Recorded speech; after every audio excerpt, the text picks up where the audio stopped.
Todo mês meu filho vinha à minha casa pedindo minha aposentadoria de professora. Até que um dia eu o esperei com meu advogado. A sala cheirava pó de café e sabonete de lavanda. A mesma poltrona de tecido verde, com um remendo no braço onde eu coçava a mão quando pensava demais. O relógio da parede marcava 15 e 16 segundos, como se fosse uma promessa contando os últimos instantes. Vi o casaco dele na cadeira, senti o couro frio no meu dedo quando peguei o telefone. Ouvi o TV na rua de baixo mais distante do que o normal, e o gosto metálico do medo na boca enquanto a porta se abria. Ele entrou com o sorriso que eu conhecia há 30 anos e com uma desculpa diferente na ponta da língua. O conflito era simples e devastador. Eu entregava meu dinheiro para que ele vivesse conforto enquanto eu vivia de menos do que precisava. Se você quer saber como eu decidi que aquilo acabaria naquele dia e o que eu fiz depois, fica comigo. Se esta história te toca, deixa um like e se inscreve porque ainda tem muito a contar. Eu me chamo Dona Helena, tenho 68 anos e fui professora de escola pública por 36 anos. O que fiz depois? Ele nunca vai esquecer.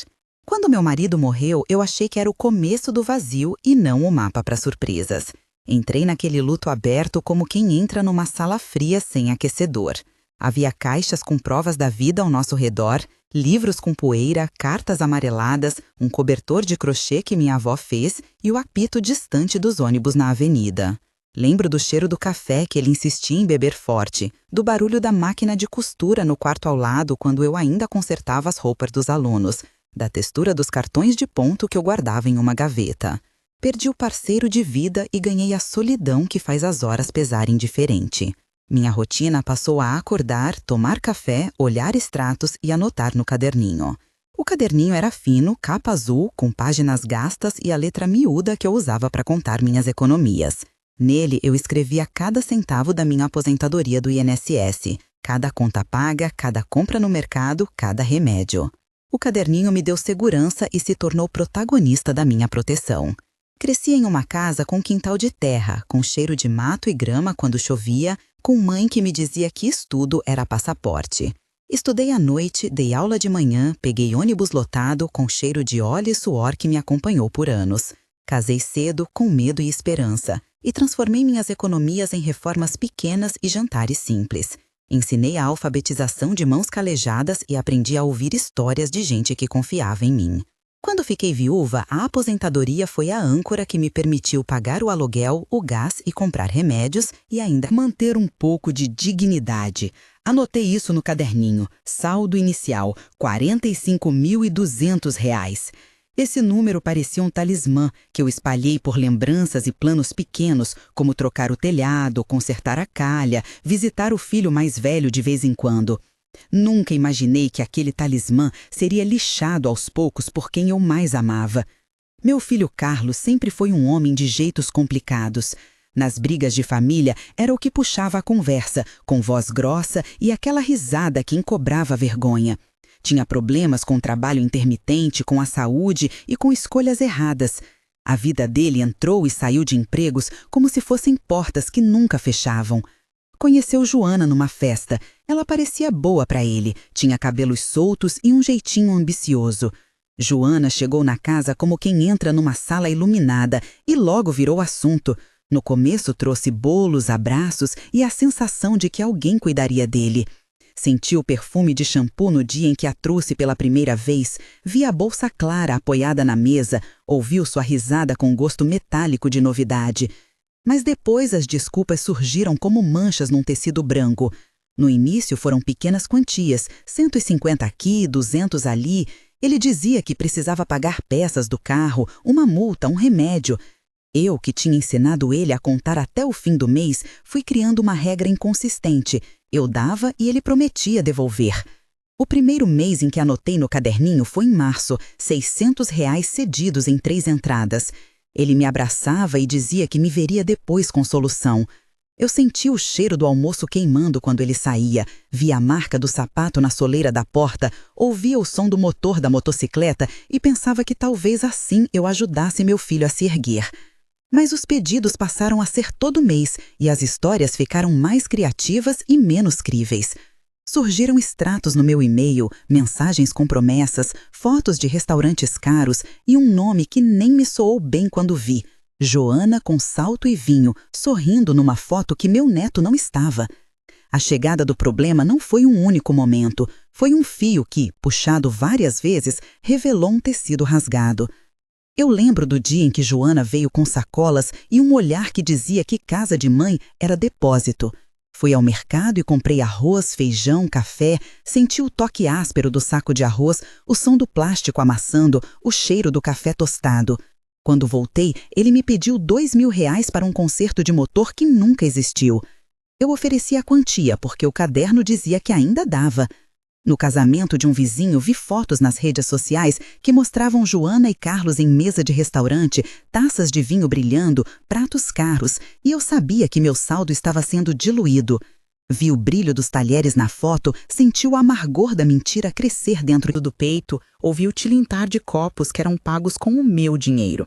Comecei a notar padrões. Transferências de R$ 1.500 sempre às terças, saques de R$ 200 em caixas 24 horas e uma conta de pagamento com o nome de fornecedor falso.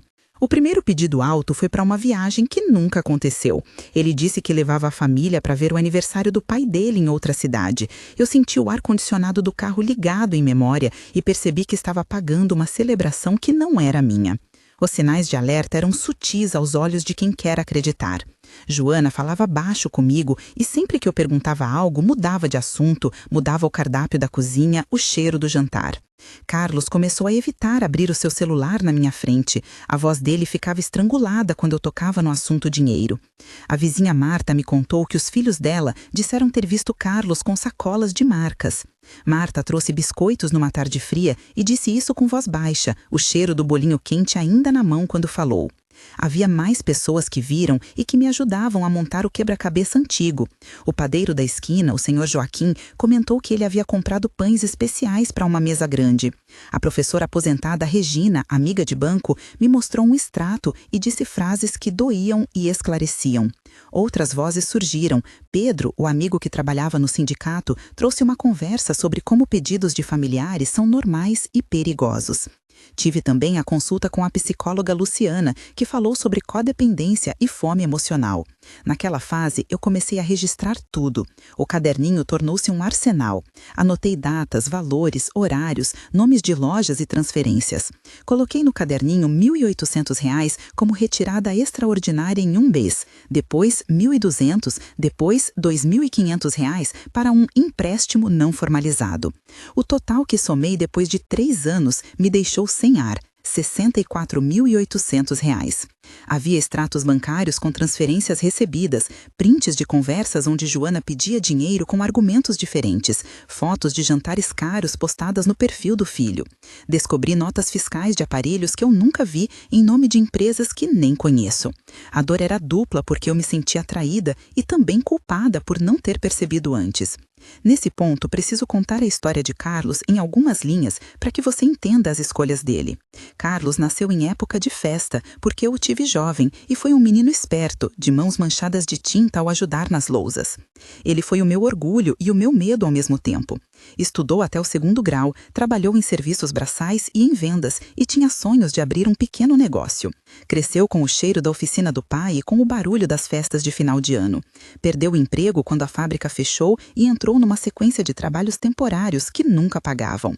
Suficiente. Em sua vida afetiva, Joana entrou como um porto seguro e depois revelou ser um motor que puxava despesas. Ele tinha comportamento impulsivo e uma necessidade constante de provar que estava bem. Eu escrevo sobre ele em 3 parágrafos, porque entender a história dele é entender a ferida que ele arrastou.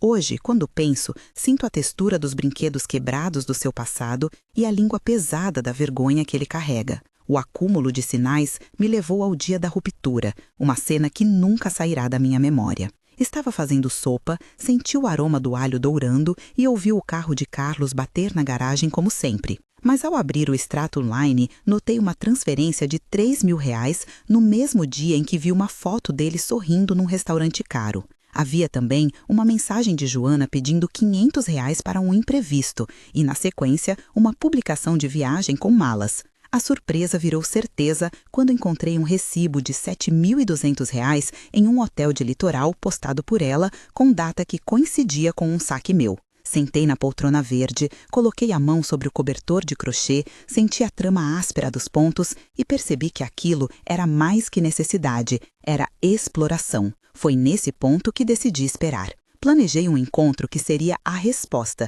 e não mais a desculpa. O momento de tensão durou minutos que pareceram horas. Vi a respiração do meu filho, ouvi o relógio como um juiz e senti o chão sumir ao perceber que quem eu amava havia esquecido o limite. Lembrei das aulas em que ensinava limites e me perguntei se havia falhado em ensinar os meus próprios filhos. Antes do confronto, eu precisei me recompor e preparar provas. Falei com a advogada Dr. Henrique, homem sério de terno cinza e voz calorosa, que me orientou sobre notificação extrajudicial e como organizar um acordo por escrito. Descrevo aqui o procedimento com detalhes técnicos para que fique claro para quem assiste. Primeiro, recolhemos todas as transferências em extrato e imprimimos os comprovantes. Depois, enviamos uma notificação extrajudicial via cartório com prazo de 15 dias para devolução parcial. Em seguida, elaboramos um contrato de confissão de dívida com cláusulas de parcelamento e garantia de penho de bens caso houvesse descumprimento. Registramos cada documento em cartório e anexamos cópias dos prints. O processo incluiu uma declaração simples de reconhecimento de dívida em 3 vias e uma previsão de custos de honorários que foi informada de antemão, valores que cobririam custas do cartório e possíveis ações futuras. Essa parte burocrática me deu uma sensação de amparo e a disciplina que eu tanto precisava. Na preparação, chamei testemunhas. A vizinha Marta concordou em assinar um termo. O padeiro Joaquim confirmou datas de compras. O amigo Pedro trouxe mensagens e Regina do banco imprimiu extratos. Luciana, a terapeuta, me ajudou a manter a calma. Reuni todos os documentos em uma pasta grossa com cheiro de papel novo, ouvi o ruído das prateleiras quando peguei a pasta e senti a aspereza das folhas entre os dedos. Dr. Henrique me explicou cada passo e eu anotei tudo no caderninho como quem marca uma rota de fuga. Paguei ao advogado uma entrada de R$ 2.000 que saiu do meu saldo e me custou noites de remédio. Era um investimento em mim mesma. Chegou o dia do confronto e eu não poderia sequer imaginar a intensidade do que viria. Combinei com o advogado para que ele estivesse no banco da minha sala e coloquei uma cópia do acordo sobre a mesa, ao lado do prato vazio, o cheiro do café disperso no ar. Carlos entrou com o mesmo sorriso de costume, Joana ao seu lado com o perfume cálido que eu agora reconhecia com cautela. Convidei-o sentar, senti o tecido da cadeira sobre minhas mãos e o tilintar dos talheres no móvel lateral. Começamos a conversar e as trocas foram longas e afiadas. Vou transcrever o diálogo com fidelidade porque foi ali que tudo se revelou. Carlos disse primeiro que precisava de compaixão, que estava num momento difícil. Eu perguntei por que me pedia sem devolver. Ele respondeu que era culpa do desemprego. Eu disse que me doía financiar um hábito e que a aposentadoria era minha renda. Joana tentou intervir com promessas de pagamento futuro. O advogado abriu a pasta e leu os extratos, as transferências, os recibos e aquele silêncio pesado caiu entre nós. Havia pelo menos 12 trocas diretas entre mim, Carlos e o advogado, cada uma cortante como uma lâmina. Ele tentou se defender. Eu li notas do caderninho em voz alta. Senti o timbre da minha própria voz tremendo e ainda assim decidido. A cena tinha cheiros, sons e texturas. O cheiro do vinho que se misturava ao perfume de Joana, o som das páginas sendo viradas, a sensação fria do papel do acordo. A tensão foi crescendo e em alguns momentos eu revivi memórias de infância do meu filho que misturavam perdão e raiva. Aqui transcrevo parte do confronto com diálogos extensos para mostrar as nuances. Eu disse, meu filho, por quê? Ele respondeu, mãe, eu precisava. Eu falei, você precisava de quê? Ele insistiu, foi por todos nós. Eu perguntei, e a minha aposentadoria? Ele murmurou, eu disse que devolvia. Eu disse, como você devolve com jantares e viagens? Ele tentou explicar, eu paguei contas também. Eu respondi, mostre então um recibo. Ele gaguejou, não tenho tudo aqui. Dr. Henrique interveio e perguntou, está ciente disso tudo, Carlos? Ele respondeu, sim, estou. Eu disse, nem todo pedido leva à confiança. Ele falou, eu sei, errei. Eu disse, errou por quanto tempo? Ele suspirou e por fim propôs parcelar. Eu aceito um acordo. Dr. Henrique listou termos e propôs valores e prazos. Houve mais repetição de promessas e eu li o caderninho em voz alta, terscas de números, datas e pequenas notas como "há transferido 12 de abril R$ 1.500. As trocas foram longas, cada frase uma pequena batalha emocional. No final, ele assinou e Joana também rubricou algumas páginas. O som da caneta arrastando no papel foi uma sentença e o cheiro do cartório percorreu a sala. O documento que assinamos trazia números concretos. Carlos reconheceu uma dívida de R$ 64.800 e aceitou pagar em parcelas mensais de R$ 2.700 por 24 meses, com início 30 dias após a assinatura. Ficou acordado que a cada atraso, uma multa de 10% seria aplicada e que parte do valor seria depositado diretamente em minha conta para evitar repasses por terceiros. Autorizamos o uso de garantia em bens móveis em caso de não pagamento e registramos a confissão em cartório para validade legal. Essa etapa formal trouxe clareza e uma sensação de controle. Nos primeiros meses, ele honrou algumas parcelas e eu senti o alívio palpável ao ver a transferência no extrato. Paguei ao advogado o restante dos honorários conforme combinado e guardei cópias em um envelope com aroma de tinta fresca. As consequências imediatas foram um misto de alívio e incerteza. Receber a primeira parcela foi como sentir o sol após dias nublados. Usei parte do valor para pagar contas atrasadas, comprei um colchão novo porque o antigo afundava e dava dor nas costas e reservei uma quantia para emergências. Ao arrumar a casa, senti o cheiro do novo colchão e o toque macio dos lençóis renovados. Ouvi o ranger diferente da cama e senti o peso da responsabilidade menos intenso. Mas ainda havia dúvidas. Às vezes eu via Carlos na rua e meu corpo reagia com um misto de perdão e ressentimento. Procurei terapia com Luciana para trabalhar minha culpa e reafirmar limites. Também conversei com Regina do banco sobre procedimentos para proteger minha conta, e ela me orientou a colocar notificações por SMS e alterar senhas sempre que necessário. A vizinha Marta trouxe doces e conselhos e o amigo Pedro sugeriu que eu considerasse uma pequena viagem para recompor forças. Uma das decisões concretas que tomei foi destinar parte do dinheiro recuperado para consertos na casa. Paguei R$ 3.200 para arrumar o telhado e R$ 1.400 para calhas e pintura da sala. Fiz uma pequena reforma na cozinha com R$ 2.000 que melhoraram a circulação do ar e o cheiro definitivamente fresco da casa depois das tintas. Essas ações práticas me deram um sentido de recomeço. Também abri uma conta separada onde depositei uma reserva emergencial de R$ 8.000 para não misturar necessidades com dinâmicas familiares. Ao fazer isso, senti o papel do caderninho menos pesado e a sensação de que eu podia dormir com menos nó na garganta. No entanto, a reconstrução não foi linear. Houve recaídas, atrasos em pagamentos e conversas difíceis com o filho. Em algumas vezes, ele não cumpriu o acordo e eu precisei ligar para o advogado para cobrar. As conversas eram frias e mecânicas e o calor humano que havia entre nós parecia um vaso rachado. Ainda assim, houve também pequenos gestos que me deram esperança. Ele trouxe flores uma vez, sentiu vergonha e pediu desculpas com o olhar. Joana, ao perceber a rigidez da minha postura, começou a evitar grandes ostentações e a reduzir publicações em redes sociais que contradiziam as desculpas. O neto, Ana, vinha me visitar e eu senti o cheiro do sabão nas suas mãos, a pele macia e perfeita que me lembrava que família é também cuidado de outra sorte. Agora, quero fazer uma pausa para falar com você. Sei que muitas pessoas assistindo podem ter passado por situações parecidas ou conhecem alguém que passou. Se esta história tocou você, deixe um comentário contando em uma linha se já viveu algo assim e onde você está assistindo. Sua experiência importa, porque mostra que ninguém está sozinho nessa batalha por dignidade. Compartilhe se você já precisou dizer não para alguém que ama e se tem uma dica prática que funcionou.